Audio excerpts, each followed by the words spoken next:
Hello everyone, it's Anna, also known as that Star Wars girl. Now, I've already done rants on Kathleen Kennedy and Rian Johnson, and apparently J.J. Abrams wants his turn. So let's see what J.J. did. So, my good friend Ivan Ortega, you've probably seen him on his YouTube channel. He and I were talking about Star Wars news and what's been going on, and he sent me this article. It is titled, Star Wars Episode 9, J.J. Abrams confirms time travel to right the wrongs of The Last Jedi. Time travel does not fix everything, JJ. I understand that Rian Johnson absolutely butchered Star Wars, but there is a better way to fix things than using time travel. Let's see. Let's read the rest of this article. Back in December, The Last Jedi finally hit cinemas, but episode 8 of the Skywalker saga received a polarizing response. While many critics loved it, some fans were very angry with Rian Johnson's treatment of Star Wars franchise. You don't say. Yeah, you butcher Star Wars and you want us to be happy and to applaud you and congratulate you for your genius. No, you're an idiot and you ruined Star Wars. From Luke's milking and Snoke's death to Rey's parents being nobodies, the biggest moments were some of the weirdest and most unsatisfying, and that is putting it mildly. With The Force Awakens director Abrams returning to complete the sequel trilogy with Episode 9, fans have been wondering how he'll deal with Johnson's controversial big reveals. Apparently he's going to use time travel, so let's see what else happened. After all, Abrams set up the big question and characters in The Force Awakens, only to hand the baton over to Johnson I guess it's baton, sorry, I have dyslexia. The baton onto Johnson as writer and director. Big mistake. That's probably one of the biggest mistakes you will ever make in your life, as well as destroying your remake of The Wrath of Khan. That is extremely unforgivable, and you handing this over to Rian Johnson, I mean, I hope you have trouble sleeping at night, because that was one of the biggest mistakes any human being could possibly make, as well as Kathleen Kennedy becoming, the head of Star Wars and okaying Rian Johnson to make movies. Huge mistakes. Following the fan backlash to The Last Jedi, Abrams has now confirmed he will introduce time travel, made canon in Star Wars Rebels, to right the wrongs of The Last Jedi. In the statement today, Abrams said, "It took a lot of effort for me to reboot Star Wars with The Force Awakens." Oh yeah, I'm sure you're get, how many $1 million paycheck? That made it really hard. Oh my gosh, I'm so sorry for you. Smallest violin in the world, by the way. Abrams continued, "I gave the fans what they wanted, a narrative copy of A New Hope." Nobody wanted a narrative copy of A New Hope. That was the most laziest decision you could possibly make. Yeah, let's take something that was successful that George Lucas created and let's just remake it, but remake it new and remake it shittier. No, we don't want to see remakes of things. If you're going to remake it, you have to remake it better. You made it worse, and you killed Han Solo. What is wrong with you? You created Rey, the most generic Mary Sue in the universe. You created Kylo Ren, which was a slap in the face to Princess Leia, Han Solo, and Luke Skywalker, that kid came from that family.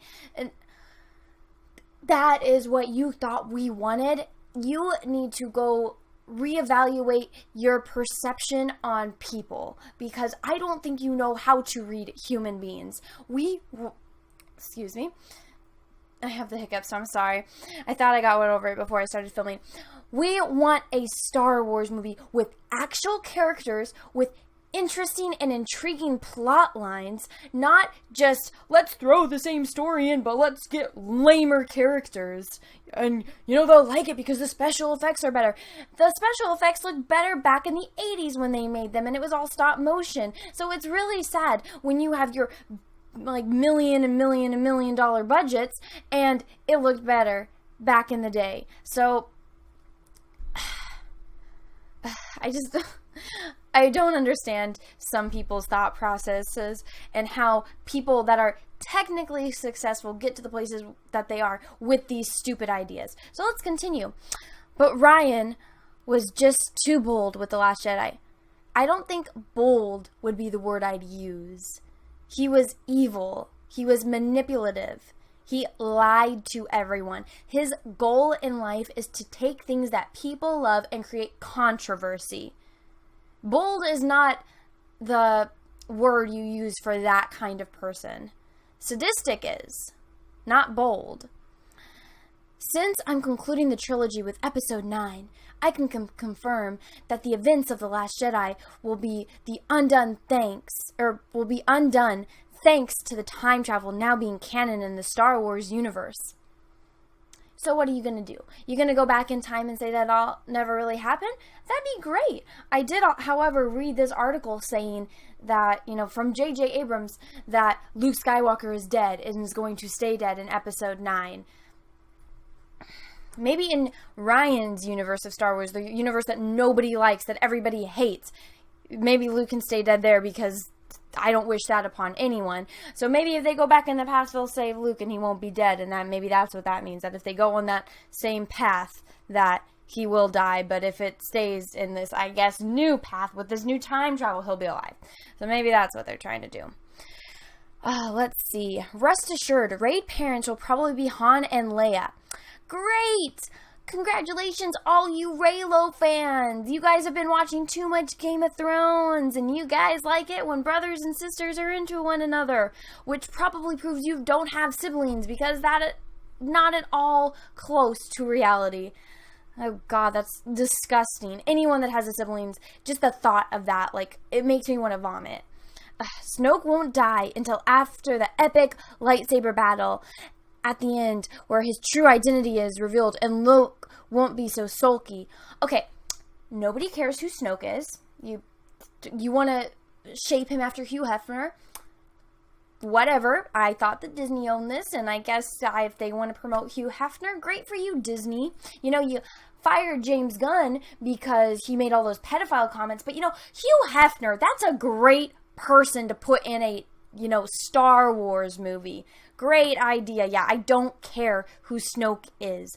Snoke is not a good villain. None of the Star Wars characters in this new franchise are good villains. Nobody cares about Kylo crying, "Oh, Han Solo was a bad father." Well, you know what? If you weren't such a little bitch, maybe he wouldn't have been such a bad father to you.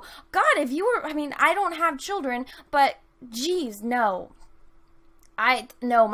Any children that I have in the future will never be like that, because I will actually raise them right, which I believe that Han Solo and Princess Leia wouldn't do. They wouldn't raise their son that would become Kylo Ren. They would have raised a good kid. Leia would have never let her son turn to the dark side. She would have sensed that, and she would have tried to connect with him. And Han Solo, with the background that he had, he would never have been a negligent father. And Luke Skywalker would have related to that child and said, "Hey, I had a hard time too. My dad was a freaking psycho and killed basically every Jedi, murdered children. He cut my hand off. He tortured my sister. But hey, at the end, I was able to bring him back from the dark side by proving that he was a good guy, and he sacrificed himself for me." And that's a very complicated relationship right there. But he could have related that to Kylo by seeing if Kylo was turning to the dark side or having those feelings. They would have all stepped in. It never would have happened. So you guys, JJ, Ryan, trying to say that they were bad people and bad parents, that is 100% wrong. You do not understand these characters at all. And you saying that, "Oh yeah, Luke won't be sulky now." Well, I would be too if, you put me in that universe and were like, "Oh, this is the person you became." Hell yeah, I'd be like, "What the you don't know anything about me. You don't know anything about Star Wars. Congratulations, you so-called fan, yet the only thing you are good at is destroying things. So how dare you?" Now, let's continue. Nobody cares about Snoke. So why was that even mentioned, JJ? Fans don't have to worry. A predictable, inoffensive ending to the saga is guaranteed thanks to sci-fi's easiest get-it-out time travel. What? Time travel cannot solve all of your problems, JJ. It can't. Your idea of when you reboot Star Trek and you decided, oh yeah, let's do time travel, that's why things are a bit different, you know, Kirk's dad died. That little explanation that you had in the first Star Trek reboot, that one was buyable. It was buyable. It's not in no way, shape, or form going to make me relate to those characters as much as I related to the characters that aired in 1966 as compared to 2009. I'm never going to look at what Chris Pine and look at him as Captain Kirk. He does look like Captain Kirk. He acts like Captain Kirk, but that's not Captain Kirk. Captain Kirk is William Shatner. Spock is Leonard Nimoy. That's who they are, and that's who, when you see, you have that emotional connection with them. When I watch Star Wars and I see Mark Hamill, that is Luke Skywalker. And when I watch what Rian Johnson did to Mark Hamill, it disgusts me to my very core that a person out there exists that intentionally hates Luke Skywalker, wanted to crush Mark Hamill's spirit, and bashes him after he put up with all the horrible things that Rian Johnson did to him. Mark Hamill is an amazing person, and Luke Skywalker is still teaching us how to be a good person. And JJ, you know what? By throwing in time travel, trying to fix things, you're not going to make Rey not a Mary Sue. There is no way for you to fix that. Somebody else might be able to fix that. A talented director that actually knows how to write, that actually understands storytelling and character development and rising action, conflict, and falling action will understand that doesn't copy other things, that takes what they've been handed and knows how to fix it. There are people that are very talented that are out there. You are not one of them. You are a copycat, and you use nostalgia for your own, goals and aspirations, and you use that to climb up the ladder, and it's not going to work forever. Using time travel is just a pathetic excuse, and it shows how scared you are. And that is your own fault because you put yourself in that mess by letting Rian Johnson go in and write Star Wars. That was a horrible mistake, and you were a part of it, so you need to take responsibility for your own actions. You're going to go on late night talk shows. There's a video that's linked in this article, and I will add the article to the about video so you guys can all see this, and you laughing on the late night show about, oh yeah, I guess I have a script. It's like, well, no duh. If you're gonna spend $300 million on a movie, you better have a script, and it better be good, because $3 million is a lot of money. You see directors that are making amazing movies with not even a speck of that. In Guillermo del Toro, he had barely nothing to make The Shape of Water, and guess what? It won Best Picture of the Year. You look at Star Wars with millions of dollars. Look at Solo. How much money did Solo lose, Disney? How much? You thought that was going to be a big hit? No, because you do not understand Star Wars. You do not understand the characters. You can no longer use nostalgia as an excuse. And, oh, people are going to buy that because it's Han Solo and people love Han Solo. No, we love the real Han Solo. We don't love your fake bullshit Han Solo. That is not Han Solo. All of this stuff that you guys are putting and shoving down our throats, we are not going to buy it, and we are not going to put up with it because you are abusing characters that we love and grew up loving. And your lame excuse that you're going to use time travel to try to fix that? Why don't you actually, find someone that's talented, and you can hire them and they can write you a script, and you can go in and add your lens flares and you can direct it. Or why don't you actually hand the project over to someone that knows about Star Wars? Dave Filoni's a pretty smart guy. He created Ahsoka, and look at how popular Ahsoka is. He worked with George Lucas for years. He knows Star Wars, and he is passionate about Star Wars. So get rid of Kathleen Kennedy, who knows nothing about Star Wars, who fires people that do know things about Star Wars, that actually try to make Star Wars movies good, and she fires them and brings in Ron Howard to make movies, and you know what? He has to fix it. He fixes it, and he gets stuck with the only Star Wars bomb ever. Well, guess what, JJ? You are going to get stuck with the next Star Wars bomb, and your excuse of time travel, people are not going to buy it. Even these SJWs that you've been catering to, they're going to go in, they're going to see it, or, you know, they probably actually won't go watch it because SJWs do not buy items and they do not watch movies. So these minority that you are catering to, not the actual diehard fan base, the people that made Star Wars what it was, you are going to go to these other people. They're going to see this time travel. They probably won't even understand the concept that you are about to push down their throats. And you're going to try to make this okay by throwing in time travel? No. It's not going to work, and it is going to fail. So go take a writing class and learn how stories are meant to be told. Don't use this excuse and this scapegoat of time travel because it's not working. Look how good your last movies have been doing, JJ. Just look. What was the last Star Trek movie you did? Oh, I can't even think of the name of it. It was Star Trek. But guess what? I saw it once. I am a die-hard Star Trek fan as well as Star Wars. I have seen the original series probably over 100 times when I don't even have to be hearing the dialogue to know exactly what each character is saying. I have watched The Next Generation hundreds of times. I have watched Deep Space Nine and Voyager maybe about half, so maybe about like 50 to 60 times. I have watched Enterprise, maybe 40 times. I love Star Trek. I love Star Wars more, but I am still a diehard Star Trek fan.